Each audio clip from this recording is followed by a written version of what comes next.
Hey there guys, this is Obsidian Chill. Got another video for you today. And we had a little bit of a surprise today. Typically the DCUO development update comes, or has come in February by Panduras, our senior producer. Now it's come out in January early with the MEPS being the post. So let's kind of dive into it here and see what we can expect. So we'll kind of skip the previously, we already know about that. So next on January to March, so in Q1 this year, we'll kick off with the anti-monitor event, which we have right now on live server. I mean, we know that the seasonals are coming in terms of the Valentine's seasonal and spring seasonal. We just had Shazam. We have one more ally coming this quarter, so no details on that. We'll have to see what to expect there. I mean, at this point, we already technically had a healer ally release. We have got way too many tank ones, so I wouldn't mind seeing either another healer one or a controller one. We expect to have a new artifact. We already have some information on that. So the artifact is going to be a DPS artifact. It's going to have some synergy with Linnaeus Amulet. So that one, we kind of assume that's going to be a might-based artifact in terms of how it's going to play with Linnaeus Amulet. We'll have to see. So new time capsule, I mean, that's going to be expected. Probably some booster bundles or the remixed booster bundles coming. New Dr. Fate rewards and a new episode. So we have shock to the system. So you guys know by now, I'm not like a huge comic book backstory, timeline kind of guy. So I have no idea about like Dakota City. I'm sure some people mention in the comment sections, or Multiverse will make a video on it, but we'll kind of touch on here. So Dakota City is just built different. The Big Bang attack that created new heroes, villains, and victims have drawn sinister, otherworldly attention. Ebon, if I'm pronouncing that right, powers cast a long shadow, but it's the apocalyptian parademons that has static shocked enough to contact you. Why are people disappearing? Why has Apocalypse turned its attention to Dakota City? And will you be able to take on such a shadowy threat? So this one, what we can expect, open world missions, world bosses, a duo alert, and raid. So they haven't said 2 raids. They also haven't mentioned Elite Plus, but they didn't last time either way. So I'm sure we can expect Elite Plus again. It's just not specifically mentioned. The episode will feature Static, Ebon, Rocket, Does Sad, and more. I know Static. I don't know any about these.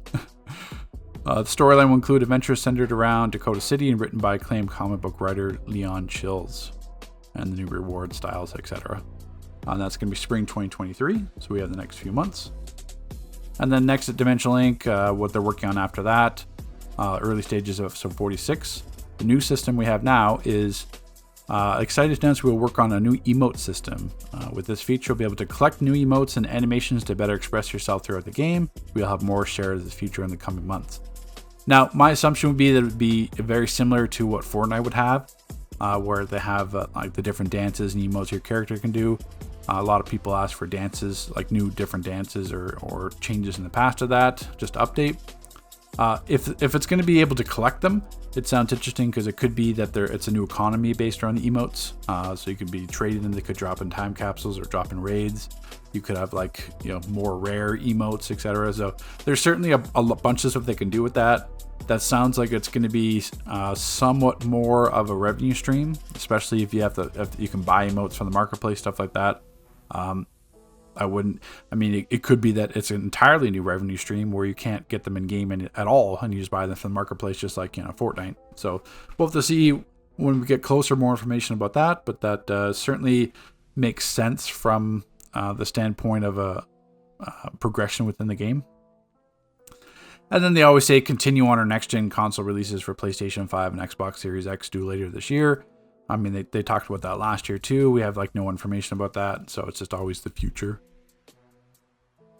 Same thing, one of these episodes will likely be pretty dark. One will be expected not. We expect to save the universe, which makes sense because, I mean, if we're going to have, we can kind of click on if we're going to have one episode coming with the next few months and the other one midsummer, it's going to be expected that Save the Universe is going to come in between, just to kind of Save the Universe is about a month, so that basically Save the Universe is not going to be as labor intensive as an episode. Obviously, it's just going to be 3 new raids. Alerts, solo stuff like that too. So mostly it's just upscaling, so it's much less labor intensive. So we can expect to have that for a month and just kind of buy some time. But other than that, nothing too unexpected. I mean, the episode anti-monitor already have the seasonals we can expect. Same thing with Springtime and Tides of War. Emote system is coming in Q2. We have episode 46 being announced. Save the Universe, Homecoming. And then obviously the future is still PlayStation 5, Xbox Series X. So, like I said, nothing too out of the ordinary here in terms of development update. At least we were teased the emote systems. That'll be interesting. And then obviously we'll wait on test server when those new allies, new artifacts come out. But any other questions or concerns, put them in the comment section below, and we'll have to see how this plays out. Because we always know, like I said before, plans can always change. That's the kind of the underlying theme with DC. A lot of times is that plans can definitely change. So we'll see what to expect. Take care, guys.